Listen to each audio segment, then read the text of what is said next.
পৃথিবীর জলবায়ু তার স্বাভাবিক ভারসাম্য হারিয়ে ফেলছে, এমনই সতর্কতা দিয়েছে বিশ্ব আবহাওয়া সংস্থা।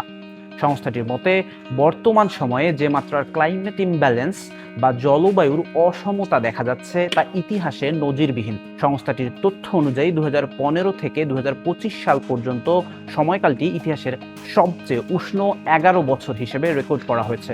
গত বছর বৈশ্বিক তাপমাত্রা প্রাক শিল্প যুগের তুলনায় 1.43 ডিগ্রি সেলসিয়াস বেশি ছিল। বিশেষজ্ঞদের ভাষায় এই অসমতার মূল কারণ হলো পৃথিবীতে আসা ও বের হওয়া তাপের মধ্যে ভারসাম্য নষ্ট হয়ে যাওয়া।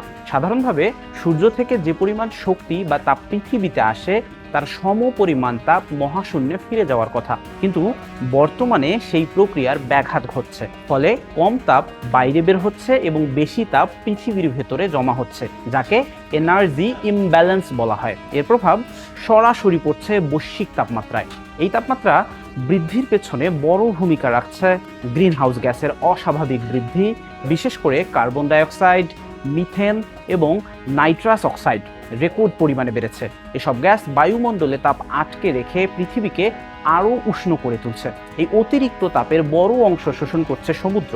বিজ্ঞানীরা বলছেন জমা হওয়া অতিরিক্ত তাপের প্রায় 90% সমুদ্রে সঞ্চিত হচ্ছে। এর ফলে সমুদ্রের পানি উষ্ণ হচ্ছে, সমুদ্রপৃষ্ঠের উচ্চতা বাড়ছে এবং ঘূর্ণিঝড় ও বন্যার ঝুঁকি আরও বাড়ছে।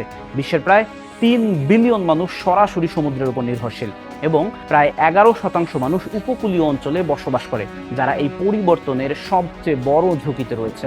বিশেষজ্ঞদের মতে এই ক্লাইমেট ইমব্যালেন্স শুধু পরিবেশগত সমস্যা নয়, এটি মানব জীবন, কৃষি, খাদ্য নিরাপত্তা এবং অর্থনীতির উপর গভীরভাবে প্রভাব ফেলছে। তাপমাত্রা বৃদ্ধির পাশাপাশি আবহাওয়া ক্রমেই অস্বাভাবিক ও চরম হয়ে উঠছে। তাদের সতর্কবার্তা, এখনই কার্যকর পদক্ষেপ না নিলে এই ভারসাম্যহীনতা আরও তীব্র হবে, যা ভবিষ্যতে মানব অস্তিত্বের জন্য বড় হুমকি হয়ে দাঁড়াতে পারে।